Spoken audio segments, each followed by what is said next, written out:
યુવાનો જે છે તેને વધુ મજબૂતાઈથી આપણે સાથે મળીને કામ કરી શકીએ એ માટે સાથે આ નિર્ણય લીધો છે. જિલ્લા ઉપપ્રમુખ યુગ પુરોહિતે કોંગ્રેસને રામ કર્યા છે. શહેર ભાજપ પ્રમુખ ગૌરાંગ રૂપારેલિયાના હાથે યુગ પુરોહિતે કેસરિયા કર્યા છે. NSUI જિલ્લા પ્રમુખ રહી ચૂક્યા છે યુગ પુરોહિત. આંતરિક વિખવાદના કારણે કોંગ્રેસ છોડી હોવાની ચર્ચાઓ પણ હાલ તેજ થઈ છે. પક્ષ પલટાથી જૂનાગઢની રાજનીતિમાં પણ હાલ એક ગરમાવો જોવા મળી રહ્યો છે. છેલ્લા કેટલાય વર્ષોથી કોંગ્રેસ સાથે જોડાયેલા કોંગ્રેસની અંદર વિદ્યાર્થી નેતાથી લઈને જિલ્લાના ઉપપ્રમુખ સુધીની પકડ બનાવી રાખનાર યુગ પુરોહિત છે. તેમણે હવે કોંગ્રેસમાંથી રાજીનામું આપી દીધું છે. ત્યારે જ ન્યૂઝરૂમ ગુજરાતની યુટ્યુબ ચેનલને સબસ્ક્રાઇબ કરો અને ઇન્સ્ટાગ્રામ અને ફેસબુક પર ફોલો કરો. અપડેટ રહો, સત્યની સાથે રહો.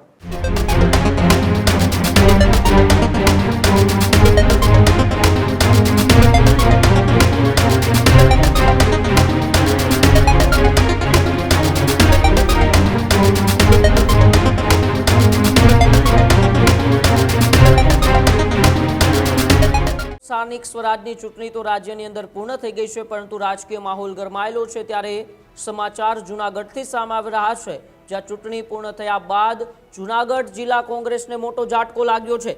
જિલ્લા ઉપપ્રમુખ યુગ પુરોહિતે કોંગ્રેસને રામ કર્યા છે. યુગ પુરોહિત કોંગ્રેસ છોડીને ભાજપમાં જોડાયા છે. NSUI જિલ્લા પ્રમુખ રહી ચૂક્યા છે યુગ પુરોહિત. વિદ્યાર્થી નેતા તરીકે સારી એવી પકડ પણ ધરાવે છે યુગ પુરોહિત. જે રીતે એ કોંગ્રેસનું પ્રદર્શન જૂનાગઢ જિલ્લાની અંદર રહ્યું હતું, ત્યારબાદ હવે પક્ષ પલટાનો જે દોર છે એ દોર સતત ચાલી રહ્યો છે. આંતરિક વિખવાદના કારણે કોંગ્રેસ છોડી હોવાની ચર્ચાઓ પણ હાલ તેજ થઈ છે. શહેર ભાજપ પ્રમુખ ગૌરાંગ રૂપારેલિયાના હાથે યુગ પુરોહિતે કેસરિયા કર્યા છે. પક્ષ પલટાથી જૂનાગઢની રાજનીતિમાં પણ હાલ એક ગરમાવો જોવા મળી રહ્યો છે. છેલ્લા કેટલાય સમયથી એ જૂનાગઢ કોંગ્રેસની અંદર આંતરિક વિખવાદ છે, આંતરિક જૂથવાદ છે, તે ચરમસીમાએ હતો અને તેમાં પણ એ પ્રમુખને પણ બદલવામાં આવ્યા. નવા પ્રમુખ તરીકે અમિત ઠુમ્મરને લાવવામાં આવ્યા, પરંતુ અમિત ઠુમ્મરને નવા પ્રમુખ બનાવતાની સાથે જ આ મોટો ઝટકો છે તે કોંગ્રેસને લાગ્યો છે. કારણ કે છેલ્લા કેટલાય વર્ષોથી કોંગ્રેસ સાથે જોડાયેલા કોંગ્રેસની અંદર એ વિદ્યાર્થી નેતાથી લઈને જિલ્લાના ઉપપ્રમુખ સુધીની પકડ બનાવી રાખનાર યુગ પુરોહિત છે. તેમણે હવે કોંગ્રેસમાંથી રાજીનામું આપી દીધું છે અને ગૌરાંગ રૂપારેલિયા જેઓ શહેર ભાજપાના પ્રમુખ છે તેમના હાથે તેમણે કેસરીઓ ધારણ કર્યો છે.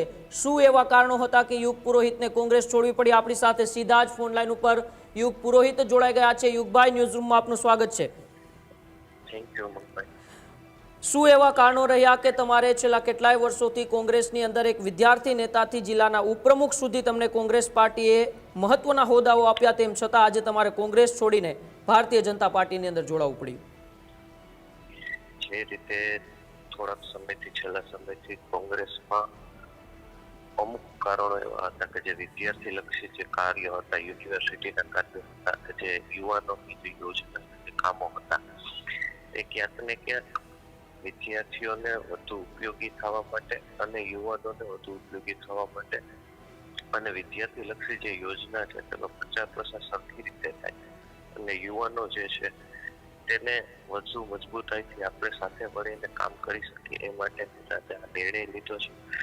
પક્ષમાં આંતરિક દરેક પક્ષમાં આંતરિક અંદરો અંદર વિખવાદ હોય છે, પણ મારો કોઈ પણ વ્યક્તિ સાથે આંતરિક વિખવાદ નહોતો.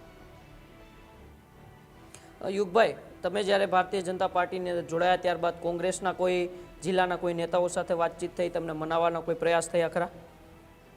ના, એવા કોઈ નેતાઓ સાથે વાતચીત નથી થઈ, પણ હા, મિત્રો હોય એટલે ફોન ના આવે કે ભાઈ આ શું છે, શું થઈ ગયા, ત્યારબાદ તેમને જાણ કરી કે ભાઈ વિદ્યાર્થી લક્ષી અને યુવાનો લક્ષી જે કંઈ પણ બાબતો હોય તેની માટે આજે મેં પગલું ભર્યું. જી બિલકુલ, આભાર યુગભાઈ અમારી સાથે જોડાવા બદલ અને અમે વાતચીત કરવા બદલ. તો જે પ્રકારે અત્યારે જૂનાગઢ જિલ્લા કોંગ્રેસની અંદર આ મોટો ખળભળાટ મચ્યો છે, કારણ કે છેલ્લા કેટલાય સમયથી કોંગ્રેસ સાથે જોડાયેલા અનેક વખત કોંગ્રેસની અંદર પક્ષ પલટાઓ થયા, તેમ છતાંય અડીખમ જે વ્યક્તિઓ કોંગ્રેસ સાથે જોડાયેલા હતા તેમાંના એક વ્યક્તિ હવે ભારતીય જનતા પાર્ટીની અંદર જોડાતા કોંગ્રેસને આવનારા સમયમાં નુકસાન આવી શકે છે. હજુ સુધી તમે અમારી ચેનલને સબસ્ક્રાઇબ નથી કરી તો અત્યારે જ ન્યૂઝરૂમ ગુજરાતને સબસ્ક્રાઇબ કરો, ફેસબુક અને ઇન્સ્ટાગ્રામ પર ફોલો કરો.